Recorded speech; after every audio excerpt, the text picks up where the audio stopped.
Hello साथियों, मैं कमल एक बार फिर से आपका स्टडी ग्रुप IQ चैनल पर हार्दिक स्वागत करता हूं। जैसा कि लगातार इलेक्ट्रोस्टैटिक्स अभी चल रहा है। इलेक्ट्रोस्टैटिक्स मैंने पिछले क्लासेस में अभी इलेक्ट्रिक डाइपोल चल रहा था, तो इलेक्ट्रिक डाइपोल की डिफिनेशन हो गई थी और इसमें मैंने बताया था इसका डायमेंशन क्या होता है और इसका डायरेक्शन क्या होता है। एक बार फिर से वहां से देख लीजिए। जो इलेक्ट्रिक डाइपोल होता है बच्चों, इलेक्ट्रिक डाइपोल जो होता है वैद्युत द्विध्रुव, वो प्लस चार्ज और माइनस चार्ज से मिलकर बनता है। तो अगर ये जैसे माइनस क्यू चार्ज है और ये प्लस क्यू चार्ज है, तो यह एक प्रकार का क्या है, दोनों एक प्रकार का इलेक्ट्रिक डाइपोल कहलाएगा। ठीक है, तो यहां पर हमने दिखाया था कि इसके बीच यहां से यहां तक इसका डिस्टेंस और इसका डिस्टेंस यानी कुल इसकी डिस्टेंस क्या होती है, 2L होती है। अब इसमें इलेक्ट्रिक डाइपोल मोमेंट की भी परिभाषा हमने दे दिया था। इलेक्ट्रिक डाइपोल मोमेंट की परिभाषा क्या होती है, आवेश और उसके बीच की दोगुनी दूरी के गुणनफल को हम इलेक्ट्रिक डाइपोल मोमेंट कहते हैं। इलेक्ट्रिक डाइपोल मोमेंट का जो है यहाँ पर इसको हम P से डिनोट करते हैं। P इक्वल टू होता है Q इंटू 2L। ठीक है, यह एक प्रकार की वेक्टर क्वांटिटी है। ठीक है, यह एक प्रकार की सदिश राशि होता है। तो अब यहाँ पर हमने इसका डायमेंशन निकाला था और हमने बताया था कि जो इलेक्ट्रिक डाइपोल मोमेंट होता है उसका डायरेक्शन माइनस क्यू चार्ज से प्लस क्यू चार्ज की ओर होता है। तो यहाँ पर एक प्यारा सा क्वेश्चन हम लेकर आए हैं। देखिए, बहुत ही आसान क्वेश्चन है और बहुत ही मजेदार क्वेश्चन है। इसको हल करने का तरीका देखिए किस तरीके से करते हैं। देखिए क्या होता है कि ये सभी NCERT पैटर्न में हटा दिया गया है, तो हम सोच रहे हैं कि यहाँ पर पूरा का पूरा कॉन्सेप्ट आपको देंगे। इलेक्ट्रिक डाइपोल में क्या क्या क्वेश्चन बन सकता है, क्या चीजें पूछ सकता है। ठीक है, वैसे तो NCERT में क्वेश्चन हटा दिया गया, लेकिन आपको नॉलेज से मतलब है। नॉलेज जितना अधिक होगा उतना ही बेहतर रहेगा आप लोगों के लिए, क्योंकि अभी आपको इंटर के बाद कई सीढ़ियां चढ़ना है। ठीक है, तो देखते हैं। यहाँ पर दिया है 3 charges of 2Q minus Q and minus Q are placed at the corners A, B and C of an equilateral of side A as shown in the adjoint figure. Then the dipole moment of this combination is. तो यहाँ पर हमें एक समबाहु त्रिभुज दिया गया है। समबाहु त्रिभुज की प्रत्येक भुजाएं क्या होती हैं, बराबर होती हैं, सेम होती हैं। और प्रत्येक कोण कितने डिग्री का होता है बच्चों, 60 डिग्री, 60 अंश का होता है प्रत्येक कोण। समबाहु त्रिभुज, देखिए इक्विलेटरल त्रिभुज यहां से कह रहा है कि 3 चार्जेस यानी एक समबाहु त्रिभुज है जिसके तीनों शीर्षों पर plus Q charge, plus 2Q charge और माइनस क्यू चार्ज दिया गया है। तो कह रहा है कि इसमें हमें क्या ज्ञात करना है, इलेक्ट्रिक डाइपोल मोमेंट ज्ञात करना है, फाइंड करना है, निकालना है। तो यहां से हम जरा देखते हैं, ये हमारे पास कोई ट्राइंगल है ये। ठीक है, यहां पर माइनस क्यू चार्ज रखा गया है और यहां पर भी माइनस क्यू चार्ज रखा गया है। यहां पर 2Q चार्ज रखा गया है, 2Q। तो यहां पर बच्चों हम क्या कर सकते हैं, अलग अलग इस 2Q चार्ज को हम इस तरीके से भी प्लस क्यू और यहां भी प्लस क्यू कर सकते हैं। क्लियर, यहां पे इस तरीके से प्लस क्यू चार्ज। अब देखिए इसका जो डायरेक्शन होगा, इलेक्ट्रिक फील्ड का डायरेक्शन और इसके इलेक्ट्रिक फील्ड का डायरेक्शन, इसके बीच का एंगल कितना हो गया, 60 डिग्री। ठीक है, क्योंकि यह त्रिभुज एक समबाहु त्रिभुज है, इसकी प्रत्येक भुजा जो है उसकी लंबाई क्या है, A है। तो हमने जब इलेक्ट्रिक डाइपोल मोमेंट जब पढ़ाया था, तो इलेक्ट्रिक डाइपोल मोमेंट का फार्मूला हमने बताया था कि P इक्वल टू क्या होता है, Q इंटू 2L, यानी आवेशों के बीच की दूरी। तो आवेशों के बीच की दूरी, अब देखिए जरा समझिएगा। तो यहां से इलेक्ट्रिक डाइपोल मोमेंट का जो डायरेक्शन होगा, हमने क्या बताया था कि इलेक्ट्रिक डाइपोल मोमेंट का डायरेक्शन माइनस क्यू चार्ज से प्लस क्यू चार्ज की ओर होता है। तो एक इलेक्ट्रिक डाइपोल मोमेंट इधर कार्य करेगा, P इक्वल टू क्या हो जाएगा, Q इंटू A। यहाँ पर इसकी साइड जो है, इसकी इनके बीच की डिस्टेंस क्या है, A है, तो हम लिख लेते हैं Q इंटू A। ठीक है, अब एक देखिए यहाँ पर एक इलेक्ट्रिक डाइपोल मोमेंट काम करेगा, यहाँ पर माइनस क्यू से प्लस क्यू की ओर, तो P इक्वल टू क्या हो जाएगा, Q इंटू ए। Clear clear. अब यहां से अब माइनस चार्ज के बीच तो कोई मोमेंट होगा नहीं, तो यहां से हम कर सकते हैं, जरा इसको मिटा देते हैं यहाँ पे।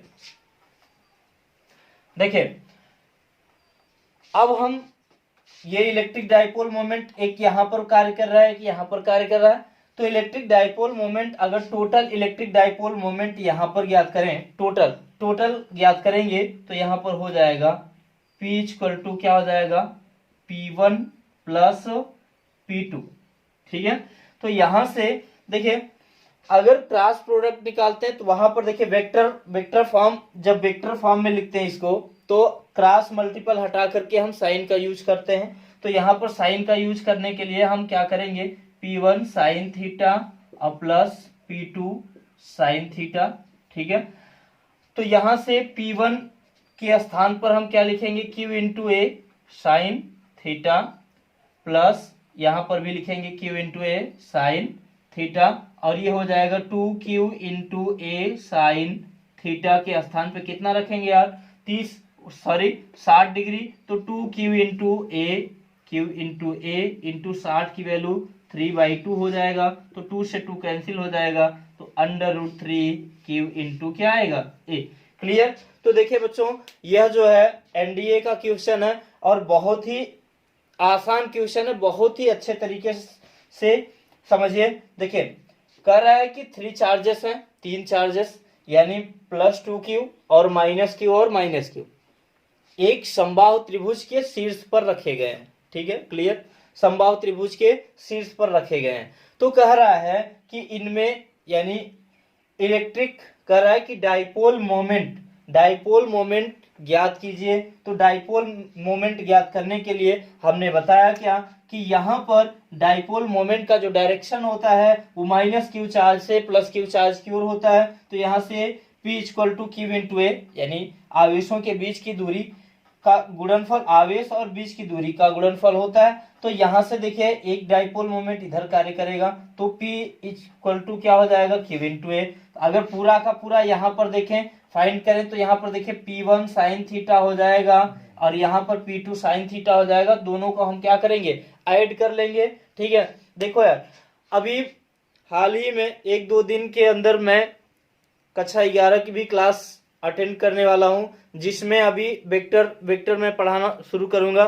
तो वेक्टर में जो अभी आपको मान लीजिए अगर किसी को समस्या आ रही है, वेक्टर यानी सदिश में किसी को समस्या आ रही है, तो आपको मैं वहां क्लियर कर दूंगा, तो देख लीजिएगा। लेकिन यहाँ पर देखिए क्या होता है कि जब अभी आप इंटर में हैं तो कक्षा 11 की फिजिक्स तो जरूर पढ़े होंगे, थोड़ा बहुत तो नॉलेज होगा ही। ठीक है, ऐसा नहीं है, कहीं भी आप पढ़े होंगे, किसी भी टीचर से पढ़े होंगे, तो कहीं ना कहीं आपको बताया गया होगा क्या होगा।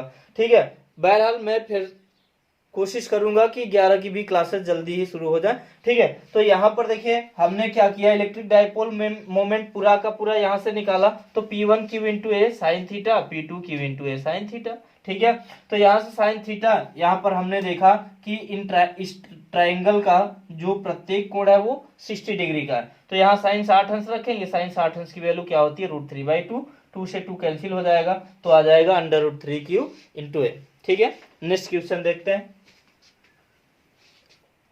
देखिए अब यहाँ पे दूसरा एग्जांपल लेते हैं, फाइंड P ऑफ सिस्टम, यानी एक हमने क्या लिया है कि स्क्वायर लिया है।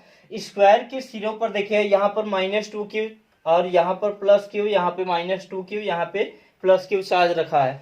तो कह रहा है कि फाइंड P ऑफ सिस्टम, यानी इलेक्ट्रिक डाइपोल मोमेंट इस स्क्वायर में कितना होगा, ये पूछ रहा है।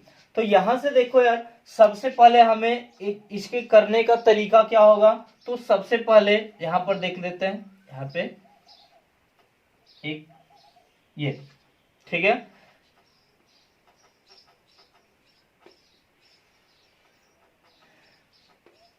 +Q चार्ज, इसको हम क्या कर सकते हैं, माइनस, यहां से -Q और -Q में बांट सकते हैं इसको। ठीक है, इसको भी -Q और -Q में क्या कर सकते हैं, बांट सकते हैं। ये +Q चार्ज यहाँ पर है, +Q चार्ज। ठीक है, तो अब इलेक्ट्रिक डाइपोल मोमेंट की बात करें तो एक यहां पर कार्य करेगा माइनस क्यू से प्लस की ओर, यहां पर P इक्वल टू क्या हो जाएगा Q इंटू ए, यहाँ पर इसकी साइड क्या होगी A मान लेते हैं, तो एक स्क्वायर है तो इसकी पूरी साइड क्या हो जाएगी A हो जाएगी। अब यहां से इसका इलेक्ट्रिक डाइपोल मोमेंट किधर माइनस क्यू से प्लस क्यू की ओर, तो यहाँ पर क्या हो जाएगा P equal to Q into A. Clear. अब यहाँ पर इसका इलेक्ट्रिक डाइपोल मोमेंट किधर होगा बच्चों, यहाँ पर होगा, और यहाँ पर लिख सकते हैं P equal to Q into A. Clear. अब इसका इलेक्ट्रिक डाइपोल मोमेंट किधर होगा, इधर होगा, तो P इक्वल टू क्या हो जाएगा Q इंटू ए। ठीक है। अब बात करें कि फाइंड द, यानी P टोटल P निकालना है हमको, तो यहाँ पर अगर देखिए 11th में जो परिणामी वेक्टर किसी त्रिभुज का या चतुर्भुज का या वर्ग का परिणामी वेक्टर पढ़ते हैं, तो जो परिणामी वेक्टर होता है वो कहाँ कार्य करता है, उसके विकर्ण पर कार्य करता है। तो यहाँ पर इसके परिणामी वेक्टर की बात करें तो P इक्वल टू यहाँ पे Q इंटू ए लिख देते हैं, तो ये कहाँ पे, यहाँ पे कार्य करेगा और ये इधर कार्य करेगा। ठीक है। तो यहाँ से जो एंगल बनेगा वो 45 डिग्री का बनेगा, 45 डिग्री। ठीक है बच्चों, 45 डिग्री का यहाँ पे एंगल बनेगा 45। ठीक है। तो अगर बात करें तो यहाँ पर, ठीक है, तो इनकी बात करें, इनकी, तो यहां से अगर इलेक्ट्रिक डाइपोल मोमेंट निकालेंगे तो देखिए अगर टोटल निकालेंगे तो क्या हो जाएगा, वही Q into a into sine theta करेंगे, साइन थीटा। तो साइन की वैल्यू कितनी होगी, जैसे उसमें कितना हम निकाले थे P equal to 2Q into a sine theta निकाले थे, तो ऐसा इसमें भी होगा, तो यहाँ पे 45 कर देंगे, तो 45 कर देंगे तो यहाँ पर आएगा 2Q इंटू ए इंटू 1/√2। यहाँ पे ये √2 से कैंसिल होगा तो √2 ऊपर चला जाएगा, तो यहाँ पर होगा √2Q इंटू ए। तो यहाँ पर आ जाएगा बच्चों √2Q इंटू ए। ठीक है। और यहाँ पर भी वही चीज, यहाँ पर भी होगा √2Q इंटू ए। तो यहाँ पर देखिए इन दोनों के डायरेक्शन क्या है, अपोजिट डायरेक्शन में है, तो ये एक दूसरे को क्या कर देंगे, कैंसिल आउट कर देंगे। तो यहाँ पर टोटल इलेक्ट्रिक डाइपोल मोमेंट क्या हो जाएगा, 0 हो जाएगा। क्लियर, समझ में आया। एक बार फिर से समझते हैं। एक स्क्वायर लेंगे, स्क्वायर के चारों शीर्षों पर देखिए -2 प्लस क्यू -2Q और प्लस क्यू चार्जेस रखे गए हैं। तो यहाँ पर इलेक्ट्रिक डाइपोल मोमेंट हमको निकालना है, तो इसको हम क्या कर देते हैं, -Q अलग कर देते हैं, इसको -Q अलग कर देते हैं। तो देखिए एक इलेक्ट्रिक डाइपोल मोमेंट यहाँ काम करेगा, एक इधर कार्य करेगा, एक का डायरेक्शन इधर होगा, एक का डायरेक्शन इधर होगा। तो सबकी वैल्यू क्या होगी बच्चों, P equal to Q into a. ठीक है। लेकिन भले ही हो तो इनके जो डायरेक्शन है, यहां से देखिए अगर ये ना समझ में आ रहा है, चलिए अगर ये बीच वाला नहीं समझ में आ रहा है तो इसको छोड़ देते हैं, इस पे नहीं जाते हैं। तो यहाँ पर देखिए इनके डायरेक्शन क्या है, अलग है, इनके डायरेक्शन अपोजिट है। देखिए इसका और इसका भी डायरेक्शन क्या है, अपोजिट है, तो पूरा क्या हो जाएगा, कैंसिल आउट हो जाएगा। तो यहां से हम देखिए अगर इसकी बात ना करें, यहां पर दूसरे तरीके से देख लीजिए, तो टोटल इलेक्ट्रिक डाइपोल मोमेंट देखिए ये इससे कैंसिल हो जाएगा, ये इससे कैंसिल हो जाएगा, तो टोटल निकल करके क्या आएगा, टोटल 0 हो जाएगा। समझ में आया। ठीक है, अगला देखते हैं। देखिए यहां पर नोट पॉइंट है बच्चों, ये इंपॉर्टेंट पॉइंट है। देखिए अगर हमने जब इलेक्ट्रोस्टैटिक्स स्टार्ट किया था तो वहां पर हमने बताया था कि जो रेस्ट चार्ज होता है, रेस्ट चार्ज का मतलब रुका हुआ चार्ज, स्थिर चार्ज, तो स्थिर चार्ज जो होता है केवल इलेक्ट्रिक फील्ड प्रेजेंट करता है, रिप्रेजेंट करता है, केवल और केवल इलेक्ट्रिक फील्ड उत्पन्न करता है। ठीक है, पिछली वीडियो जाकर के देख लीजिए, अगर जिन्होंने ना देखा हो क्लियर कर लीजिए। ठीक है। और हमने बताया था कि अगर चार्ज मोशन में हो तो वह इलेक्ट्रिक फील्ड और मैग्नेटिक फील्ड दोनों उत्पन्न करता है। ठीक है, क्लियर। ठीक है। तो यहां पर यही चीज यहां पर भी है, a region surrounding a stationary electric dipole has electric field only. अगर यहां पर हमने हिंदी में भी लिख दिया, एक स्थिर विद्युत विध्रुव केवल और केवल इलेक्ट्रिक फील्ड उत्पन्न करता है, ओनली इलेक्ट्रिक फील्ड उत्पन्न करता है। यहां पर देखिए ये अगर ये केवल जैसे मान लीजिए कि एक इलेक्ट्रिक डाइपोल है हमारे पास और वो क्या है, स्थिर है, ठीक है, स्थिर है, तो अगर इलेक्ट्रिक डाइपोल स्थिर है तो उसके साथ एक चार्ज होगा, चार्ज तो होगा ही, ठीक है, तो जो चार्ज होगा वो केवल और केवल इलेक्ट्रिक फील्ड उत्पन्न करता है। और दूसरा यहाँ पे दूसरा पॉइंट देख लेते हैं, when a dielectric is place in an electric field, अगर कोई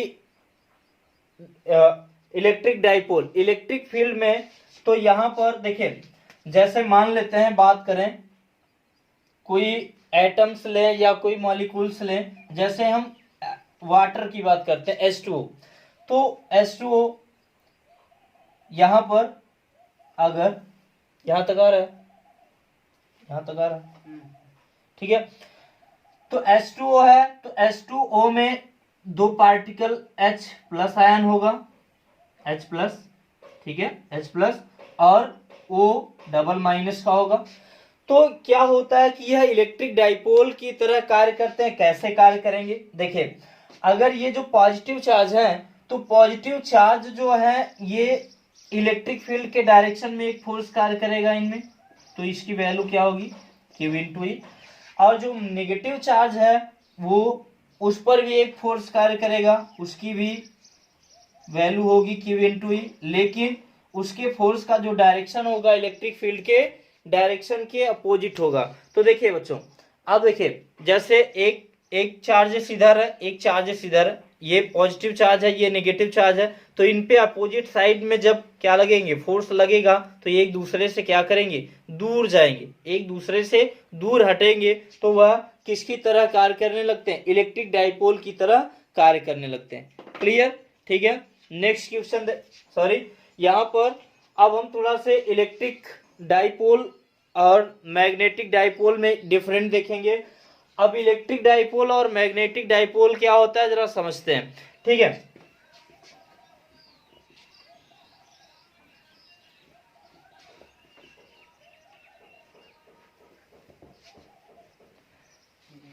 देखिए यहां पर इलेक्ट्रिक डाइपोल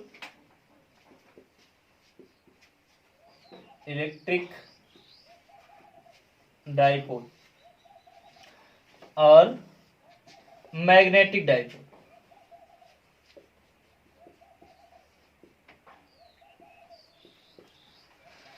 अब बात समझिएगा, यहां पर इसकी चर्चा करना आवश्यक क्यों था, क्योंकि दोनों सेम टू सेम एक दूसरे से रिलेटेड हैं, एक दूसरे की तरह ही है। इसमें क्या होता है कि इलेक्ट्रिक डाइपोल जो होता है प्लस क्यू चार्जेस और माइनस क्यू चार्ज से मिलकर बना होता है। यहाँ पर देखिए ये माइनस क्यू चार्ज और प्लस क्यू चार्जेस से मिलकर बना होता है। तो ये जो इलेक्ट्रिक डाइपोल है, ये इसमें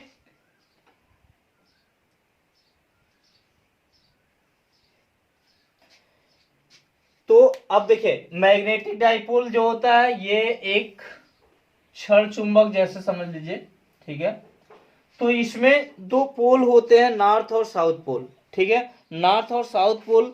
नॉर्थ और साउथ में जो होता है, देखिए नॉर्थ और साउथ, इसमें क्या होता है कि इलेक्ट्रिक फील्ड लाइन जो होती है पॉजिटिव चार्ज से ओपन होती है, निकलती है, और नेगेटिव चार्ज पे क्या हो जाती है, इंड हो जाती है। अब मैग्नेटिक डाइपोल में क्या होता है बच्चों कि नॉर्थ से निकलती है और साउथ पे इंड हो जाती है। यहाँ पर इलेक्ट्रिक फील्ड लाइन जो होती है नॉर्थ से चलती है और साउथ पर क्या हो जाती है, इंड हो जाती है। अब इसमें इलेक्ट्रिक डाइपोल मोमेंट क्या होता है, electric dipole moment P equal to क्या होता है, Q इंटू 2L, ठीक है, ये होता है।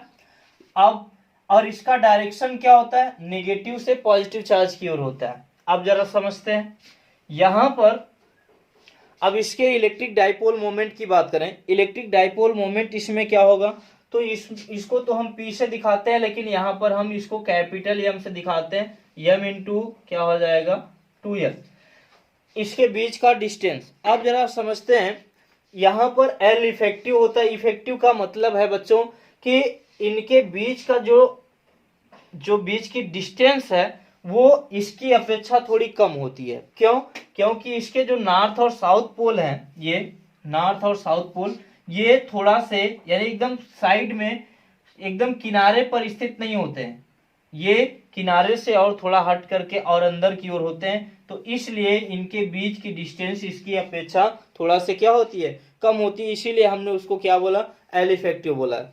ठीक है, तो यहां से देखिए अगर नेगेटिव यहां पर नॉर्थ से इलेक्ट्रिक फील्ड लाइन निकलती है तो इसको हम क्या मान सकते हैं, प्लस एम मान लेते हैं, प्लस पॉजिटिव मान लेते हैं, और साउथ पे खत्म हो जाती है तो इसको हम क्या मान लेते हैं, नेगेटिव मान लेते हैं। ठीक इसी की तरह हमने देखे कंपेयर कर दिया। कंपेयर करने का अर्थ ये था कि यहाँ पर ये दोनों एक दूसरे के सिमिलर है। सिमिलर का मतलब समान ही है, ज्यादा कुछ विशेष अंतर नहीं है। अभी हमने इस पे चर्चा इसलिए कर दिया कि यह टॉपिक यहीं पर क्या हो जाएगा, इसी के साथ समाप्त हो जाएगा। तो इलेक्ट्रिक डाइपोल माइनस क्यू और प्लस क्यू चार्ज से मिलकर बना होता है। इलेक्ट्रिक डाइपोल का जो डायरेक्शन होता है माइनस क्यू से प्लस क्यू की ओर होता है, P equal to Q into 2L है। इसमें मैग्नेटिक डाइपोल जो होता है, मैग्नेटिक डाइपोल जो है नॉर्थ और साउथ पोल से मिलकर बना होता है। इसमें जो होता है, अब इसके डायरेक्शन की बात करें, ठीक है, इसके डायरेक्शन की बात करें बच्चों, तो डायरेक्शन जो है इसमें भी डायरेक्शन साउथ से नॉर्थ की ओर होगा, इसका जो डायरेक्शन है। ठीक है, मैग्नेटिक डाइपोल मोमेंट का जो डायरेक्शन है वो क्या होगा, साउथ से नॉर्थ की ओर होगा। क्यों, क्योंकि यहां पर हमने देखा कि ये पॉजिटिव, इसको हम एक तरीके से पॉजिटिव केस मान करके चलते हैं, इसको नेगेटिव मान के चलते हैं। क्यों, क्योंकि यहां से जो फील्ड लाइन चलती है, ठीक है, फील्ड लाइन यहाँ से नॉर्थ से निकलती है साउथ में जाती है, तो इसमें क्या होता है, प्लस से निकलती थी साउथ पे एंड होती थी, सॉरी माइनस पे एंड होती थी, तो यहाँ से नॉर्थ से निकलती है साउथ पे एंड होती है, तो इसको हमने प्लस मान लिया, इसको माइनस मान लिया। ठीक है, ये कॉन्सेप्ट है बच्चों। ठीक है, तो इसको हमने लिखा m equal to m into 2L, जहां m जो है m इक्वल टू क्या है, जो ध्रुव है उसके बीच की स्ट्रेंथ है, लंबाई। ठीक है, इनके बीच यानी पोल स्ट्रेंथ इसको बोलते हैं, पोल स्ट्रेंथ, पोल यानी जो है इसकी लंबाई क्या है उससे हम m से दिखाते हैं। ठीक है, तो अब यहाँ पर जरा हमने क्या बताया कि जो यल होता है, यल इफेक्टिव होता है। इफेक्टिव का मतलब इनके बीच की जो डिस्टेंस होती है इसकी अपेक्षा कम होती है। क्यों कम होती है, क्योंकि हमने बताया कि जो नॉर्थ और साउथ है ये इस तरीके से ऐसे यहाँ पर एकदम किनारों पर स्थित नहीं होते हैं, ये थोड़ा से किनारों से और अंदर की ओर होते हैं, इसलिए इनके बीच की जो डिस्टेंस होती है वो क्या होती है, कम होती है। क्लियर, समझ में आया। हम इस पे देखेंगे डेरिवेशन। देखें, एक समान वाह्य वैद्युत क्षेत्र में रखे वैद्युत द्विध्रुव पर लगने वाले बलयुग्म का आघूर्ण। ठीक है, यहां से हम लोग देखिए, जैसे मान लीजिए कि कोई यूनिफॉर्म इलेक्ट्रिक फील्ड है, यूनिफॉर्म का मतलब एक समान वैद्युत क्षेत्र, एक समान इलेक्ट्रिक फील्ड, ये एक समान वैद्युत क्षेत्र को हम इस तरीके से क्या करते हैं, डिनोट करते हैं। तो यहां पर हमने क्या रखा है, एक इलेक्ट्रिक डाइपोल को रखा है। आप लोग जानते हैं, हमने बताया है कि इलेक्ट्रिक डाइपोल क्या होता है, इलेक्ट्रिक डाइपोल जो होता है प्लस चार्ज और माइनस चार्ज से मिलकर बना होता है। तो देखिए यहां पर हमने क्या रखा, माइनस क्यू चार्ज और यहाँ पर प्लस क्यू चार्ज। क्लियर, ठीक है। तो अगर इलेक्ट्रिक डाइपोल है तो इलेक्ट्रिक डाइपोल को अगर इलेक्ट्रिक फील्ड में रखा जाएगा तो उस पर एक फोर्स, देखे प्लस क्यू चार्ज के कारण इलेक्ट्रिक फील्ड के डायरेक्शन में एक फोर्स कार्य करेगा जिसकी वैल्यू क्या होगी, क्यू इंटू ई। क्लियर, ठीक है। और माइनस क्यू चार्ज के कारण इलेक्ट्रिक फील्ड के अपोजिट डायरेक्शन में एक बल कार्य करेगा जिसकी वैल्यू होगी क्यू इंटू ई। ठीक है। अब यहाँ पर देखिए हमने बताया था कि अगर दो चार्ज हैं, यहाँ पर माइनस क्यू चार्ज तो इसका एक अलग क्षेत्र होगा और प्लस क्यू चार्ज का एक अपना अलग फील्ड होगा। तो इन दोनों के कारण जो फील्ड उत्पन्न होता है, देखिए प्लस चार्ज से इलेक्ट्रिक फील्ड लाइन बाहर निकलती है और नेगेटिव चार्ज में आती हुई प्रतीत होती है। तो ऐसा तो बताया जा चुका है, ठीक है, पिछली क्लास में हमने अच्छे तरीके से उसको कवर किया है, देख लीजिएगा। यहाँ पर प्लस क्यू चार्ज है, ठीक है, तो ये प्लस क्यू चार्ज का एरिया है। तो यहाँ से इसके बीच का जो डिस्टेंस होता है यल मान लिया गया और इसके बीच का डिस्टेंस यल मान लेते हैं, तो पूरा डिस्टेंस क्या होता है, 2L हो जाता है। ठीक है, तो इसके बीच का जो डिस्टेंस होता है उसको हम क्या मानते हैं, 2L मान लेते हैं। ठीक है, तो इसके बीच का जो डिस्टेंस है वो क्या है, 2L है। ठीक है। अब देखिए हमने क्या कहा कि अगर यूनिफॉर्म मोशन में यानी यूनिफॉर्म इलेक्ट्रिक फील्ड में अगर किसी इलेक्ट्रिक डाइपोल को रख दें तो इलेक्ट्रिक डाइपोल पर देखिए प्लस क्यू चार्ज के कारण एक फोर्स कार्य करेगा जो इलेक्ट्रिक फील्ड के डायरेक्शन में होगा, और माइनस क्यू चार्ज के कारण एक फोर्स कार्य करेगा जो इलेक्ट्रिक फील्ड के अपोजिट साइड में या अपोजिट डायरेक्शन में उसका डायरेक्शन होगा।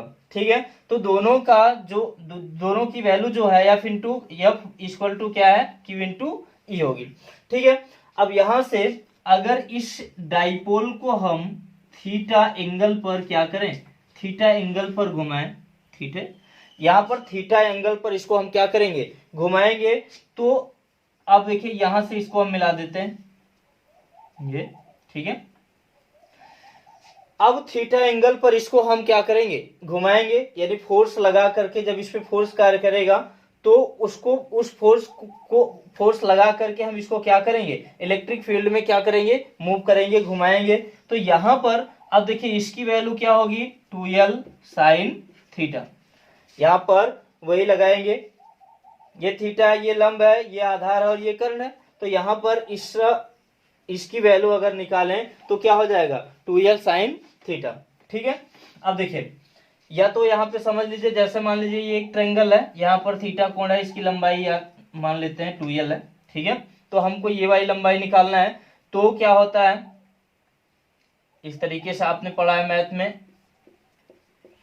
ठीक है, साइन का मतलब क्या होता है, लंब बटा कर्ण। तो लंब यहाँ पर हम इसको l मान लेते हैं, कर्ण इसको क्या मान लेते हैं, 2l मान लेते हैं, इक्वल टू क्या होगा, साइन थीटा। तो l इक्वल टू क्या हो जाएगा, 2l साइन थीटा। ठीक है, तो इसकी वैल्यू क्या आ जाएगी, 2l साइन थीटा। ठीक है, ठीक है, देखिए एक बार फिर से समझ लीजिए कॉन्सेप्ट क्या है। यदि यूनिफॉर्म इलेक्ट्रिक फील्ड है यानी एक समान वैद्युत क्षेत्र में हम क्या रखें, इलेक्ट्रिक डाइपोल को रखेंगे, तो इलेक्ट्रिक डाइपोल बच्चों जो होता है माइनस क्यू और प्लस क्यू चार्ज से मिलकर बना होता है। इसके बीच का डिस्टेंस जो है क्या है, 2l है। तो प्लस क्यू चार्ज के कारण एक फोर्स लगेगा जो जिसका डायरेक्शन इलेक्ट्रिक फील्ड के डायरेक्शन में होगा, और माइनस क्यू चार्ज के कारण एक फोर्स कार्य करेगा जिसका डायरेक्शन इलेक्ट्रिक फील्ड के अपोजिट साइड में यानी अपोजिट डायरेक्शन में होगा। तो यहाँ पर जो फोर्स कार्य कर रहा है इसी फोर्स को हम क्या बोलेंगे, यहाँ पर इसको हम प्रत्यानयन बल के नाम से जानते हैं। देखिए इस बल को हम क्या बोलेंगे, प्रत्यानयन बल।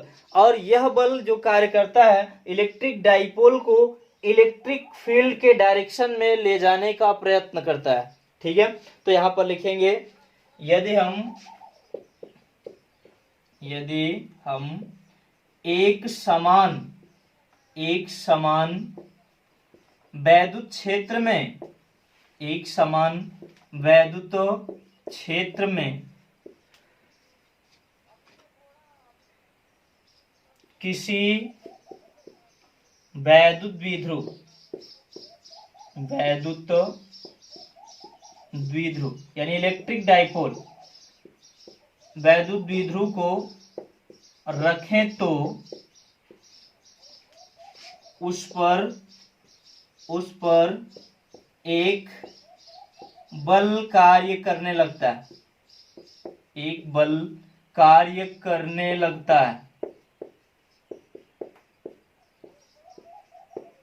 ठीक है, यहां पर हमने दिखाया कि ये फोर्स कार्य कर रहा है, देखिए ये फोर्स कार्य कर रहा है। तो इसी फोर्स को हम क्या बोलेंगे, बल युग्म। ठीक है, यानी बल युग्म का मतलब जो है यहां पर एक फोर्स कार्य कर रहा है और यहां पर एक फोर्स कार्य कर रहा है, यानी प्लस चार्ज के कारण एक फोर्स कार्य कर रहा है और दूसरा माइनस चार्ज के कारण, लेकिन डायरेक्शन इनका क्या है, अपोजिट है। ठीक है, बल कार्य करने लगता है जो वैद्युत द्विध्रुव को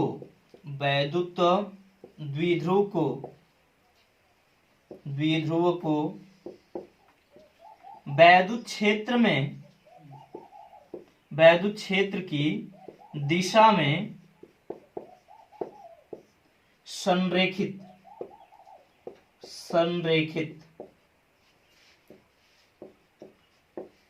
करने का प्रयत्न करता है।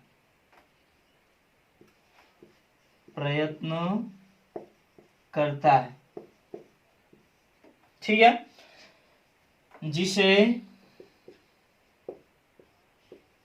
प्रत्यानयन बल कहते हैं। ठीक है, क्लियर। देखिए हमने क्या कहा कि यदि एक समान वैद्युत क्षेत्र में किसी द्विध्रुव को रखें तो उस पर एक बल कार्य करने लगता है, बल युग्म कर सकते हैं, बल युग्म।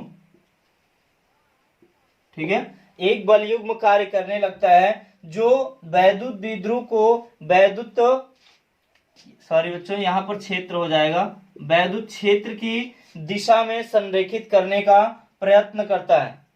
ठीक है, प्रयत्न करता है, जिसे प्रत्यानयन बल कहते हैं। ठीक है, तो हमने यहाँ पर दिखाया भी, अगर ये कोई यहाँ पर इलेक्ट्रिक फील्ड है, एक समान वैद्युत क्षेत्र है, अगर इसमें हम इलेक्ट्रिक डाइपोल को रखते हैं तो यहाँ पर देखिए प्लस क्यू चार्ज के कारण फोर्स कार्य करेगा और माइनस क्यू चार्ज के कारण फोर्स कार्य करेगा, और ये दोनों फोर्स देखिए इस तरीके से यहाँ पर फोर्स लगेंगे तो इसको क्या करेंगे, इसको वैद्युत क्षेत्र की दिशा में लाने की कोशिश करेंगे, वैद्युत क्षेत्र की दिशा में लाने की कोशिश करेंगे, और उसी बल को हम क्या बोलेंगे, प्रत्यानयन बल बोलेंगे। आगे देखते हैं। देखिए यहां पर हम अब बल युग्म के आघूर्ण की गणना करेंगे। हमने माना एक वैद्युत द्विध्रुव जो माइनस क्यू तथा प्लस क्यू आवेश से मिलकर बना है, तो ये पॉजिटिव और नेगेटिव चार्ज से मिलकर बनता ही है, और इनके बीच का जो डिस्टेंस है, इनके बीच की जो दूरी है वो 2l है। एक समान वैद्युत क्षेत्र में थीटा कोण पर क्या किया जा रहा है, घुमाया जाता है। ठीक है, तो यहाँ पर अब हमने क्या कहा कि इसमें एक बल युग्म कार्य करता है। बल युग्म का मतलब देखिए यहाँ पर एक बल कार्य करेगा पॉजिटिव चार्ज से, और यहाँ पर एक नेगेटिव चार्ज से बल कार्य करेगा, तो इसी को हम क्या बोलते हैं बच्चों, बल युग्म बोलते हैं। ठीक है, और इसी बल युग्म को हम टाउ से प्रदर्शित करते हैं। ठीक है, तो देखिए आपने फार्मूला पढ़ा है कि बल युग्म जो होता है, देखिए बल युग्म, यहां से अगर बल युग्म की बात करें, बल युग्म बराबर बल गुणित उसके बीच की लंबवत दूरी, उसके बीच की लंबवत दूरी लेंगे।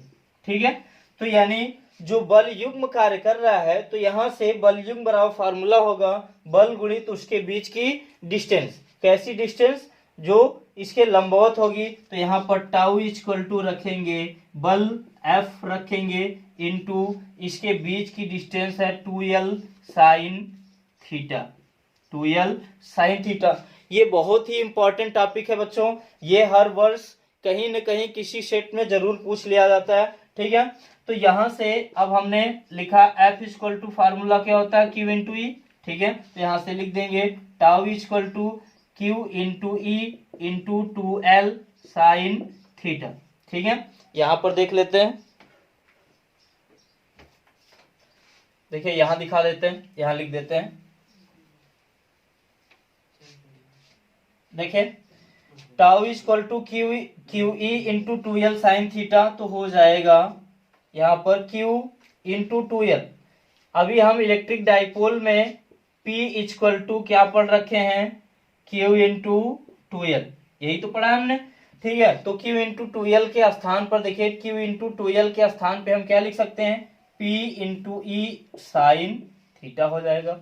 ठीक है, तो 11th की क्लास में हम लोग क्रॉस प्रोडक्ट और डॉट प्रोडक्ट पढ़ चुके हैं। तो क्रॉस प्रोडक्ट में क्या होता है, अगर इसको हम वेक्टर फॉर्म में लिखें तो टाउ पर वेक्टर लगाएंगे, यहाँ पर P vector cross E vector. अगर देखिए यहाँ पर cos थीटा होता तो हम डॉट प्रोडक्ट यूज करते, और यहाँ पर साइन थीटा है तो हम क्रॉस प्रोडक्ट यूज करेंगे। ठीक है, समझ में आया। तो ये बहुत ही इंपॉर्टेंट टॉपिक है, इसको अच्छे से कवर करिएगा, कॉपी पेन लेकर के इसको नोट करिएगा।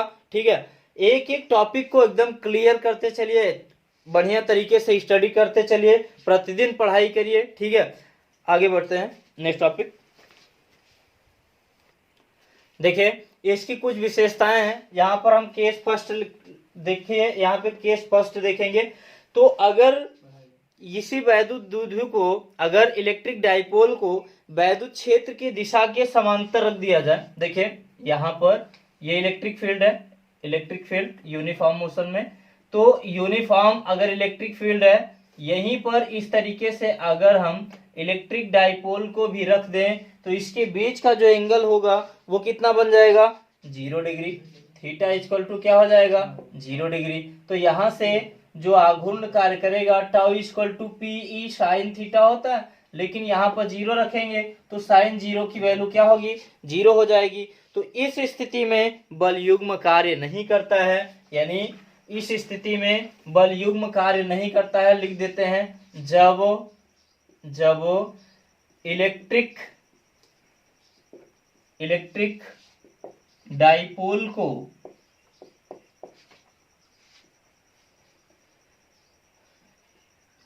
यूनिफॉर्म इलेक्ट्रिक फील्ड के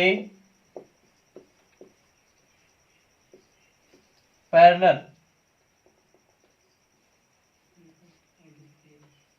ठीक है, इसके समांतर रखते हैं तो बल युग्म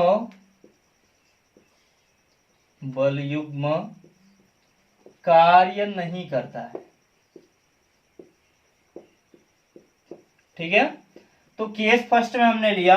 अभी हमने दिखाया कि अगर इस तरीके से अगर यूनिफॉर्म इलेक्ट्रिक फील्ड है, अगर यहीं पर हम क्या करें, इसी यहाँ पर इलेक्ट्रिक फील्ड के डायरेक्शन में यहाँ पर ही अगर ऐसे इस तरीके से इसके बीच का एंगल क्या हो, एंगल जो इस तरीके से बनता था, अगर इसी को हम झुका करके यहाँ कर दें यहाँ पर, तो इसके बीच का एंगल क्या हो जाएगा बच्चों, 0 डिग्री हो जाएगा। तो 0 डिग्री की वैल्यू क्या होती, साइन 0 डिग्री की वैल्यू कितनी होगी, 0 ही होती है। तो यहाँ पर वैद्युत द्विध्रुव यहाँ पर जो बल युग्म होगा वो बल युग्म का आघूर्ण जो होगा वो क्या होगा, 0 होगा, यानी इस स्थिति में यह कार्य नहीं करता है। ठीक है, सेकंड केस लेते हैं। अगर हम इलेक्ट्रिक डाइपोल को फील्ड के एंटी पैरेलल रख दें, कहने का मतलब है कि जैसे वैद्युत क्षेत्र की विपरीत दिशा में रख दें, ठीक है, तो इनका जो यहाँ पर अगर थीटा की वैल्यू कितना हो जाए, 180, थीटा की वैल्यू अगर 180 रख दें तो यहाँ पर क्या हो जाएगा, पीई साइन थीटा होता है, टाउ इक्वल टू क्या हो जाएगा, पीई साइन थीटा। तो साइन यहाँ पर कितना करेंगे, साइन 180, तो साइन 180 की वैल्यू कितनी हो जाएगी। देखिए अगर आपको वैल्यू ना पता हो किस तरीके से करना होता है तो आप क्या करिए, बदल लिया करिए। तो साइन 90 प्लस 90 कर लीजिए। ठीक है, साइन 90 प्लस 90 अगर कर लेंगे तो वो बदल जाएगा। तो साइन 90 यानी ये बदल जाता है तो कितना हो जाएगा, कास में हो जाएगा, कास 90। तो कास 90 की वैल्यू यहाँ पर, तो इस स्थिति में, ठीक है, इस स्थिति में जो है यहाँ पर ये बल युग्म जो है इस स्थिति में भी बल युग्म कार्य नहीं करता है। ठीक है, नेक्स्ट टॉपिक देखते हैं। देखिए यहां पर अगर एक समान वाय वैद्युत क्षेत्र में द्विध्रुव को घुमाने में किया गया कार्य, यानी वर्क डन हमको निकालना है। ठीक है, फाइंड करना है कार्य कितना होगा। ठीक है, यह भी बहुत ही इंपॉर्टेंट टॉपिक है, पिछले वर्ष फिजिक्स में यह भी पूछा गया था, यही सेम टू सेम यही चीज पूछा गया था। ठीक है, तो इन चीजों को बिल्कुल मत छोड़िए क्योंकि ये बहुत ही बेहद इंपॉर्टेंट टॉपिक है और बहुत ही इजी है, बहुत ही सरल है। ठीक है, आइए देखते हैं। एक समान वाय वैद्युत क्षेत्र में द्विध्रुव को घुमाने में किया गया कार्य, work done in rotating on electric dipole in an external uniform electric field. यानी एक समान वैद्युत क्षेत्र में अगर कोई वैद्युत यानी इलेक्ट्रिक डाइपोल कोई रखा गया है तो उसको घुमाने में कितना कार्य किया जाएगा। भाई जब इस पे फोर्स लगेगा तो ये रोटेट तो होगा ही, जब रोटेट होगा तो कितना वर्क कर रहा है, वर्क डन क्या हो रहा है, वही हमको फाइंड करना है। तो ये देखते हैं यहाँ पर। तो आपने देखिए मोशन चैप्टर में आपने पढ़ा था कार्य बराबर बल गुणित विस्थापन, तो यही फार्मूला हमें यहाँ लागू करना होगा। तो यहाँ हो जाएगा वर्क इक्वल टू फोर्स। इसमें कैसा फोर्स यूज करेंगे, तो यह भी जो वैद्युत यानी ये टाउ, ठीक है। तो यहां पर जो हम प्रत्यानयन बल की बात कर रहे हैं, ये यहां पर प्रत्यानयन बल गुणित इसके बीच का जो विस्थापन, जितने कोण पर घुमाया जा रहा है, तो कितने कोण पर घुमाया जा रहा है, कोणीय विस्थापन यह लिखेंगे। कैसा विस्थापन? कोणीय विस्थापन। तो कोणीय विस्थापन को हम बच्चों किससे डिनोट करेंगे? डी थीटा से। जहां यहां लिख लीजिए, जहां डी थीटा इक्वल टू क्या है? कोणीय विस्थापन, कोणीय विस्थापन, ठीक है, कोणीय विस्थापन। और ये जो टाउ है ये क्या है? प्रत्यानयन बल। अभी हमने बताया कि प्रत्यानयन बल किसको कहते हैं कि जब किसी इलेक्ट्रिक डाइपोल को यूनिफॉर्म इलेक्ट्रिक फील्ड में रखा जाता है तो उस पर एक बल कार्य करता है। जो यह बल इलेक्ट्रिक डाइपोल को यानी इलेक्ट्रिक डाइपोल को इलेक्ट्रिक फील्ड के डायरेक्शन में करने का प्रयत्न करता है, ले जाने का प्रयास करता है, उसी को हम प्रत्यानयन बल कहते हैं। इसे टाउ से प्रदर्शित करते हैं। तो यहां पर देखिए, अगर हम धीरे धीरे धीरे धीरे धीरे धीरे इसको इलेक्ट्रिक डाइपोल को हम धीरे धीरे रोटेट करेंगे, धीरे धीरे। अभी देखिए यहां पर था, फिर इस तरीके से यहां जाएगा, फिर यहां इस तरीके से ऐसे रोटेट करेंगे धीरे धीरे। तो अगर हम पहला जो वर्क, पहली बार वर्क को हम क्या मान लें? डी डब्ल्यू मान लें, ठीक है। डी डब्ल्यू तो हो जाएगा टाउ इंटू डी थीटा, ठीक है, सॉरी इसको थीटा मान रखें। तो अगर अल्प कोण यानी छोटा सा एंगल घुमाएंगे तो हमको बहुत छोटा सा कार्य करना पड़ेगा। तो ये स्मॉलेस्ट दिखा रहा है, स्मॉलेस्ट एंगल और स्मॉलेस्ट वर्क, ठीक है। अगर हमको संपूर्ण कार्य निकालना होगा, टोटल वर्क निकालना होगा, तो टोटल वर्क निकालने के लिए हम क्या करेंगे यार? इंटीग्रेट कर देते हैं, जैसा कि मैं बताता आ रहा हूं। देखिए यहां से यहां पर हो जाएगा टोटल वर्क, टोटल वर्क। तो इंटीग्रेशन डी डब्ल्यू हो जाएगा। क्लियर? समझ में आया? आगे बढ़ते हैं। Total work equal to D W की वैल्यू क्या है? टाउ इंटू डी थीटा, ठीक है। अब देखिए यहां से हम क्या करेंगे? टाउ के स्थान पर अभी टाउ की वैल्यू हमने निकाला था पीई साइन थीटा, तो यही पुट कर देंगे यहां पर। तो integration PE sine theta D theta हो जाएगा, ठीक है। आगे बढ़ते हैं, ठीक है। W इक्वल टू हो जाएगा यहाँ पर PE sine theta D theta. अब यहाँ पर हम क्या करेंगे? इसका मैक्सिमम और मिनिमम वैल्यू यूज करेंगे। यहाँ पर पहले देखिए, पहले जो एंगल रहा होगा वो 0 डिग्री रहा होगा, ठीक है, 0 डिग्री रहा होगा। 0 से धीरे धीरे धीरे धीरे, जैसे यहाँ पर देखिए ऐसे रखा है इस तरीके से, तो धीरे धीरे रोटेट किया, इस तरीके से बढ़ते चले जाते हैं, ऐसे हो गया। तो यहाँ पर एंगल क्या हो गया? थीटा हो गया। क्लियर? आगे बढ़ेंगे। W इक्वल टू यहाँ पर देखिए पीई को बाहर कर लीजिए, ठीक है, तो इंटीग्रेट हो जाएगा 0 से थीटा यानी साइन थीटा डी थीटा हो जाएगा। अब इंटीग्रेशन साइन थीटा की वैल्यू होती है माइनस कॉस थीटा, ठीक है, साइन थीटा की वैल्यू होती है माइनस कॉस थीटा। तो यहाँ पर W इक्वल टू हो जाएगा पीई साइन के स्थान पर माइनस कॉस थीटा यूज कर लेंगे, लेकिन इसकी अपर लिमिट थीटा है और लोअर लिमिट क्या है? 0 है। तो यहाँ पर W इक्वल टू पीई, देखिए अगर लिमिट की बात करें, जैसे यहाँ पर लिखा हो अपर लिमिट 3 और 2, तो यहाँ पर इसकी वैल्यू कैसे पुट करते हैं? एक बार 3 रखेंगे, फिर माइनस करके कितना रखेंगे? 2 रखेंगे, तो इसकी वैल्यू जो आएगी, जो फाइंड होगी, वो कितनी होगी? 1 होगी। तो इसी तरीके से यहाँ भी करेंगे। तो ये माइनस को हम जरा बाहर ले लेते हैं, तो माइनस हो जाएगा यहाँ पे कॉस थीटा के स्थान पर थीटा है, और यहाँ पर कॉस कितना हो जाएगा? 0 डिग्री, ठीक है। एक बार हमने थीटा रख दिया और एक बार 0 डिग्री रखेंगे। तो W इक्वल टू माइनस क्या हो जाएगा? पीई यहाँ पर कॉस थीटा -1। अब देखिए अगर माइनस यहाँ से माइनस का अंदर मल्टीपल कर दें तो W इक्वल टू क्या हो जाएगा? पीई, और ये माइनस का इसके साथ मल्टीपल हो जाएगा, यहाँ वाला प्लस हो जाएगा। तो कहने का मतलब अगर माइनस चिन्ह का अंदर गुणा कर रहे हैं तो ये पद क्या हो जाएगा, पलट जाएगा। तो 1 माइनस क्या लिख सकते हैं, cos थीटा लिख सकते हैं। क्लियर, समझ में आया। तो बहुत ही इंटरेस्टेड टॉपिक है और बहुत ही इम्पोर्टेंट है, बहुत ही इंपॉर्टेंट है। बहुत बार पूछा जा चुका है, कई बार पूछा जा चुका है, ये पिछले वर्ष भी आ चुका है। तो इसको तो बिल्कुल स्किप मत करिएगा। देखिए यार, वीडियो को लास्ट तक देखा करिए ताकि आपको पूरा का पूरा चीज, स्टडी मटेरियल जितना भी मैं पढ़ाता हूँ, सारी की सारी चीजें आपको एकदम क्लियर दिखें, क्लियर हो जाए। ठीक है। और फिजिक्स में मैं बेहतर से बेहतर समझाने की कोशिश करूंगा कि एक एक चीज आपको एकदम क्लियर, एकदम दिखे। जैसे कहते हैं कि फिजिक्स यार समझ में नहीं आती, लेकिन फिजिक्स एक ऐसा सब्जेक्ट है जो बहुत ही सरल सब्जेक्ट है। ठीक है। लेकिन एक बार अपने अंदर झांक कर देखिए कि हमारे अंदर टैलेंट कितना है, फिजिक्स को कितना केयर कर पाते हैं, कितना समझ पाते हैं। ठीक है। तो फिजिक्स को तो मैं बहुत अच्छे तरीके से स्टडी कराऊंगा, बहुत अच्छी तरीके से तैयारी कराऊंगा। बस मेरे साथ लगातार बने रहिए।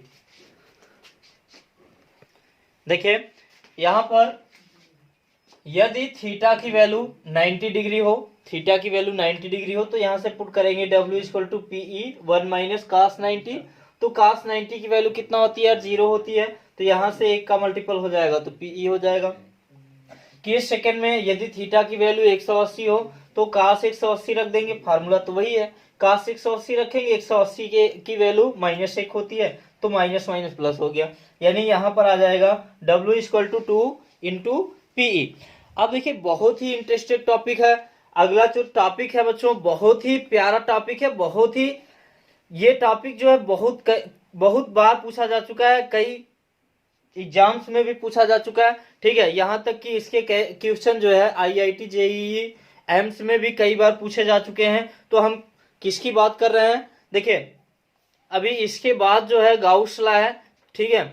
गाउस लॉ के अनुप्रयोग हैं। ठीक है। अभी अच्छी स्थिति और निरक्षी स्थिति का डेरिवेशन कराना है। डेरिवेशन के बाद फिर गाउस लॉ, गाउस लॉ के बाद गाउस लॉ के अनुप्रयोग, उसके बाद फिर न्यूमेरिकल करा देंगे। ये चैप्टर क्या हो जाएगा, खत्म हो जाएगा। फिर अगले चैप्टर की ओर बढ़